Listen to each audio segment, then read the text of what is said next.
Good morning, જય સ્વામિનારાયણ. કેમ છો? સમય બેટા ધીમે ધીમે પસાર થઈ રહ્યો છે. અસમજ બહુ છે કે ક્યારે સ્કૂલો ખુલશે. તમને જેવી છે એવી અમને પણ છે, પરંતુ સરકારની પોલિસી અને કોરોનાની મહામારી કશું જ કહી શકાતું નથી, પરંતુ આપણાથી થતા બેસ્ટ પ્રયત્નો આપણે કર્યા રાખીએ. ઓકે, ચેપ્ટર નંબર 1 મોટાભાગે ઓલમોસ્ટ આપણે લોકો ક્લિયર કર્યો હશે. ફરીથી નિવેદન છે કે કેટલાક બાળકો હજુ આળસમાં છે. બેટા ખૂબ મહેનત કરજો, જે ન સમજાય એ આપણા શિક્ષકોને પૂછતા રહેજો. ચેપ્ટર નંબર 2માં પણ આપણે ધીમે ધીમે 15 મિનિટના વિડીયો લઈએ છીએ. તમામ વસ્તુ તમે લખી શકો છો. કંઈ પણ ન સમજાય તો કોલ કરીને પૂછી શકો છો.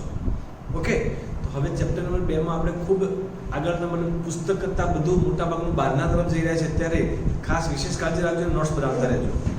તો હવે જો ક્ષેત્રની માહિતી સંપૂર્ણ હશે તો આપણે સ્થિતિમાનમાં આપણે ખૂબ કાઠું કાઢી શકીશું, એટલે કે આપણે ખૂબ સારું એમાં પરફોર્મન્સ દાખવી શકીશું.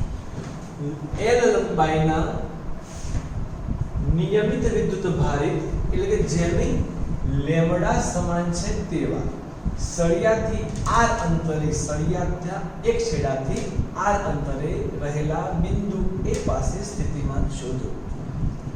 મિત્રો, સ્થિતિમાન શોધવા માટે ક્ષેત્ર સમજવું ખૂબ જરૂરી છે. ચેપ્ટર નંબર 1માં એલ લંબાઈના સળિયાનું એક છેડાથી આર અંતરે ક્ષેત્રનું સૂત્ર છે E = KQR L + R. આ સૂત્ર આપણને યાદ હોવું જોઈએ. ચેપ્ટર નંબર 1માં આવી ગયું છે. ગુજરાત બોર્ડમાં આપણે બોર્ડની બુક્સમાં ટેક્સ્ટ બુક્સમાં નથી, એક્સ્ટ્રા સારી કરાયેલું છે. તો આ L લંબાઈનો છે. નિયમિત રેખીય ઘનતા એટલે મને શું થયો? લેમ્ડા બરાબર Q/L. આને કહેવાય લેમ્ડા બરાબર QL. એક નાનો ખંડ લીધો, ખંડ પરનો વિદ્યુત ભાર dq લીધો, એના પર નાનો ખંડ એટલે dx. તો શું લખી શકાય? લેમ્ડા બરાબર dq/dx પણ લખી શકાય. ચલો, સ્થિતિમાન સૂત્ર શું બેટા? dv બરાબર kq/r. પરંતુ વિદ્યુતભાર કેટલો છે આપણો? dq. ખંડ કેટલો છે? dx. એટલે k dq dx. dq એટલે શું લખી શકાય? dq એટલે લેમ્ડા dx by x.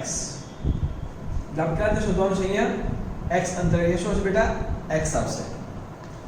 તો k dq by x. આ પેલું કરવા સુધી છે આપણે x અંતર માટે. અહીંથી કેટલું થયું? x.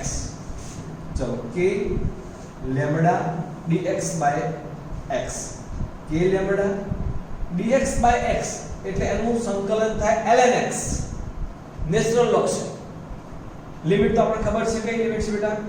r થી l + r. આખું સળિયું કવર થઈ જશે. ચલો, upper limit minus lower limit, બાદબાકીનો ભાગાકાર. લેમ્ડા શું લખાય? q/l. બરોબર સમજાય છે? એક સ્ટેપ જોજો ધ્યાનથી. સ્ટેપ ધ્યાનથી જોજો. dv નાનું સ્થિતિમાન, સૂત્ર લખી નાખ્યું એનું. કુલ સ્થિતિમાન શોધવું છે. dx by x ln x, upper lower limit, બાદબાકીનો ભાગાકાર, લેમ્ડા એટલે q/l. બેટા આ સૂત્રને શું કરવાનું? યાદ રાખવાનું. નીટમાં કામ લાગે આપણને. ઓકે, ચલો. આવું ને આવું એક બીજું છે અનંત લંબાઈ. અહીંયા બેટા L લંબાઈ હતી, એ જગ્યાએ શું આવે છે હવે? અનંત લંબાઈ.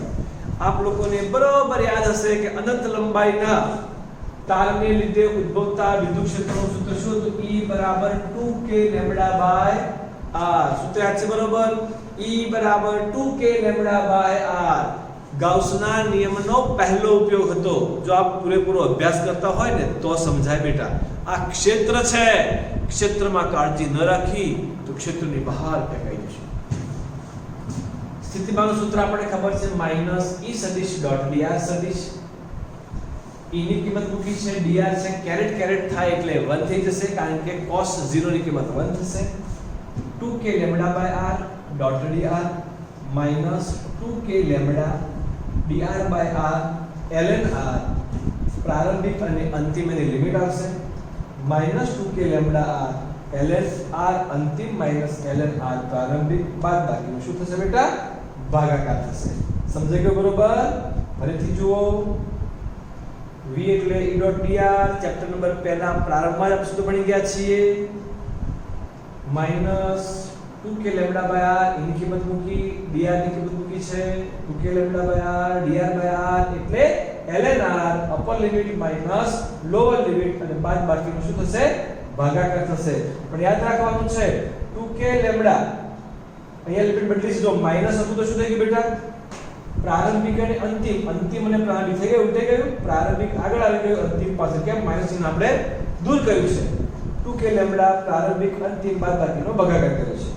તો યાદ રાખવાનું છે અહીંયા માઈનસ ન આવે તો શું આવશે? પ્રારંભિક અને અંતિમ, અને માઈનસ મૂકો તો અંતિમ અને પ્રારંભિક. આ સૂત્ર આપણને યાદ હોય એટલે એના જેવા નાના દાખલા આપણે ગણી શકીએ.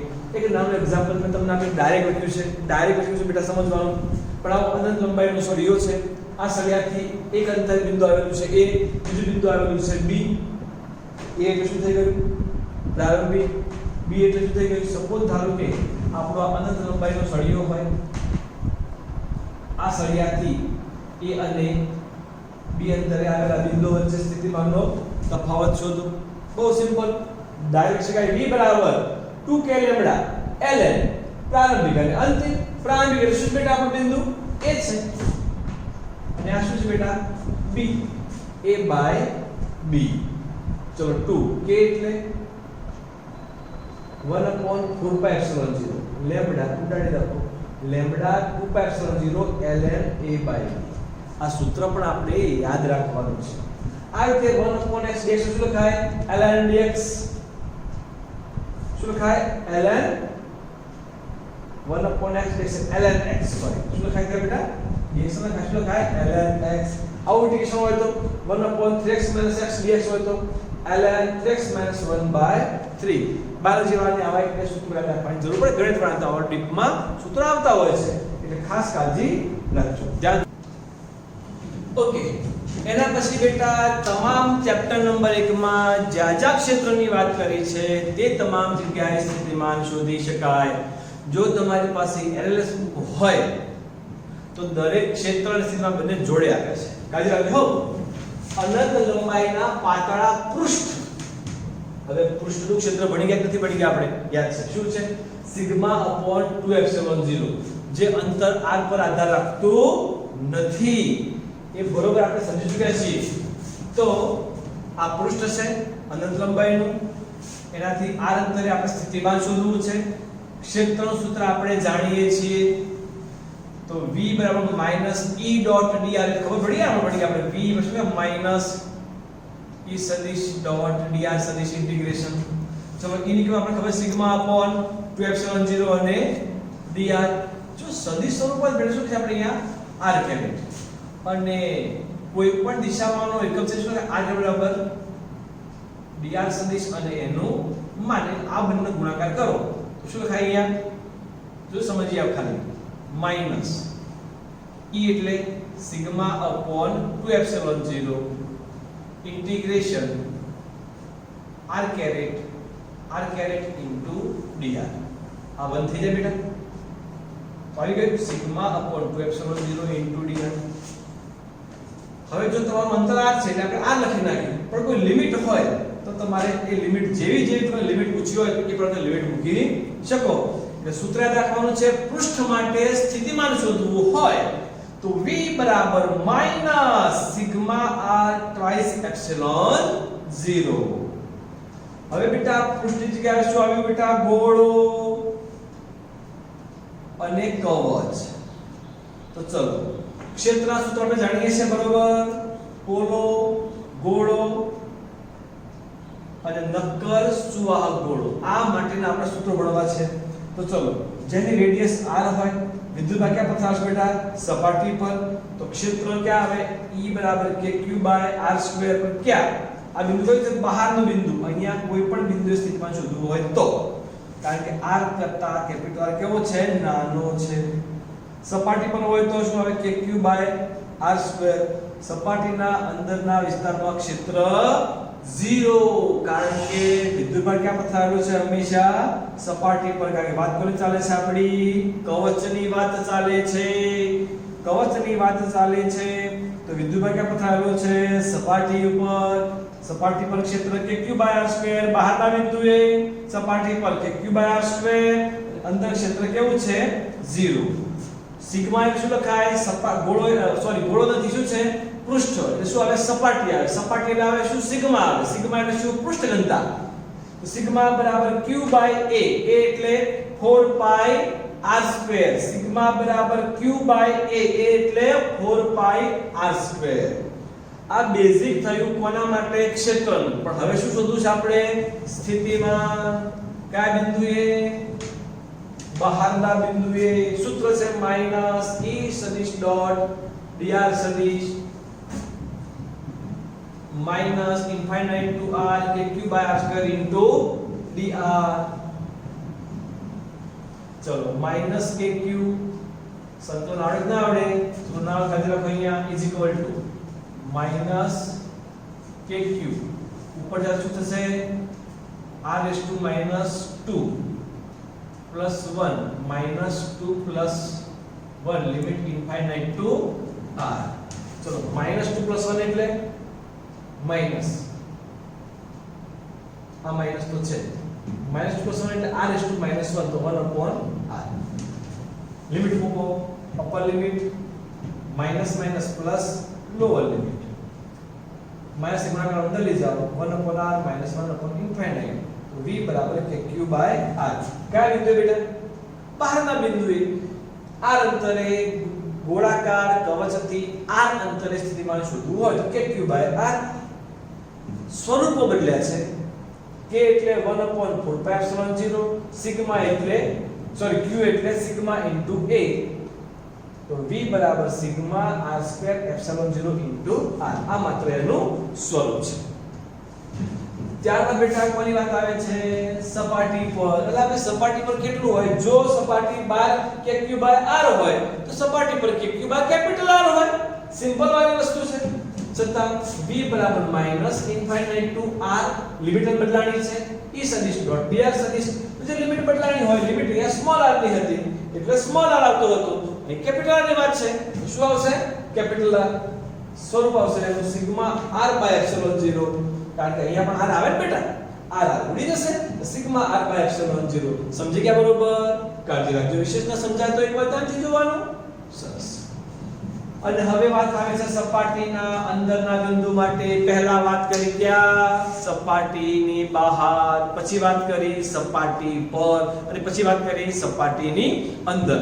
ક્ષેત્ર સૂત્ર યાદ છે બેટા કવચ માટે બહારના માટે kq/r², તો સ્થિતિમાન kq/r. સપાટી પર kq/r² પણ કયો કેપિટલ, તો સ્થિતિમાન kq/R. અંદરના વિસ્તારનું ક્ષેત્ર કેટલું 0, પણ સ્થિતિમાન 0 ન થાય. જોઈએ કેમ ન થાય. સપાટીના અંદરના બિંદુએ વિદ્યુત સ્થિતિમાન. ચલો આ રેડિયસ એની હતી r, આ ઇન્ફાઇનાઇટ હતું. આ બિંદુએ આપણે સ્થિતિમાન શોધવું છે. એટલે કન્ડિશન શું થઈ ગઈ આપણા માટે r કેવો થઈ ગયો નાનો, કોના કરતા r કરતા. માટે બિંદુ શું થઈ ગયું બેટા અંદરનું બિંદુ. તો બહુ સિમ્પલ લોજિક છે કે આપણે વિદ્યુતભારને લાવવા માટે કાર્ય કરીએ છીએ. હવે કાર્ય ક્યાં સુધી કરવું પડે આપણે જ્યાં ક્ષેત્ર હોય ત્યાં સુધી. જ્યાં ક્ષેત્ર નથી ત્યાં કોઈ કાર્ય કરવું પડતું નથી. તો અંદરના વિસ્તારમાં કોઈ ક્ષેત્ર છે ભાઈ કઈ ક્ષેત્ર છે નહીં. ક્ષેત્ર નથી એટલે કે અંદરના વિસ્તારમાં ક્ષેત્ર 0 છે એટલે આપણે કોઈ કાર્ય કરવું પડતું નથી. એટલે સ્થિતિમાન 0 થાય હે ન થાય. સ્થિતિમાન 0 ન થાય. સ્થિતિમાન જેટલું સપાટી પર હોય એટલું જ અંદરના તમામ બિંદુએ ગણાય. કારણ કે આપણે કાર્ય ક્યાં સુધી કર્યું છે સપાટી સુધી કર્યું છે, પછી કોઈ કાર્ય કરતા નથી. એટલે બરોબર યાદ રાખવાનો છે ત્રીજો કિસ્સો કે ભાઈ ગોળા કવચના અંદરના વિસ્તારમાં ક્ષેત્ર 0 પણ સ્થિતિમાન 0 થાય નહીં. સ્થિતિમાન કેટલું થાય સપાટીના બિંદુ જેટલું જોઈએ. અહીં અનંત અંતરથી સપાટી સુધી લાવવા માટે પહેલા બહારના વિદ્યુત ક્ષેત્રનો સામનો કરવો પડશે, પછી અંદરના આમ બે વખતે અલગ અલગ શોધવી પડશે આપણે. તો v બરાબર માઈનસ ઇન્ફાઇનાઇટ r e બહાર ડોટ dr અને r થી r e અંદર dr.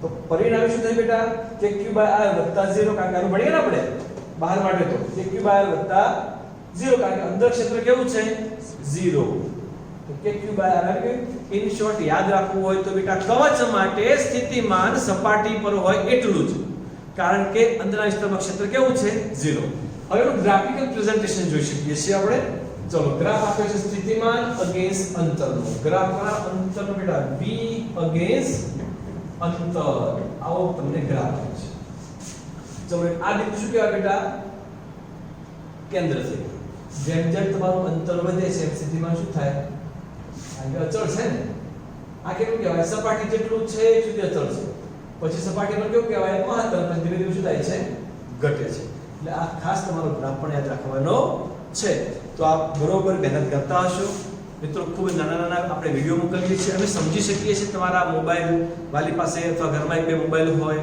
એક બે બાળકો ભણતા હોય સતત બધાનું ઓનલાઈન એજ્યુકેશન હોય આ તમામ વસ્તુ અમે સમજી શકીએ છીએ કારણ કે અમે પણ મધ્યમ વર્ગના માણસો છીએ પરંતુ જે સમય છે એને આપણે એડજસ્ટ કરતા શીખવું પડશે પરિસ્થિતિ આવી છે એનો સામનો કરતા શીખવું પડશે એટલે આ પરિસ્થિતિનો ભોગ આપણે વ્યક્તિગત ન બનીએ આપણો આ પરિવાર વ્યક્તિગત ભોગ ન બને એ માટે આપણે સજ્જ રહેવું પડશે એટલે થોડો સમય એડજસ્ટ કરીએ માતા પિતા મોડા વહેલા આવતા હોય ધંધેથી તો એ પ્રમાણે આપણે એડજસ્ટ કરીએ ડાઉનલોડ કરી રાખીએ અને પછી આપણે એનો અભ્યાસ કરીશું તો મિત્રો આ જે પરિસ્થિતિ આપણી અત્યારે ચાલી રહી છે એ પરિસ્થિતિ ફરીથી ન આવે એ માટેના આપણા પ્રયત્નો બેસ્ટ કરવા પડશે કે કોઈ પણ વિદ્યાર્થી આળસ ન કરે ખૂબ મહેનત કરે અને જ્યાં તમને તકલીફ પડે ત્યાં આપ લોકો શિક્ષકોનો સંપર્ક કરજો ધોરણ 11 સાયન્સના એડમિશન બેટા શરૂ થઈ ગયા છે તો ખાસ દરેકને નિવેદન છે કે જો તમારી આડોશી પાડોશમાં સગા સંબંધીમાં રહેતા હોય અને આપ લોકોના સંસ્થા વિશે વાકેફ છો આ સંસ્થાના શિક્ષકો વિશે વાકેફ છો આ સંસ્થાના કાર્ય વિશે વાકેફ છો તો આપ સજેસ્ટ કરી શકો છો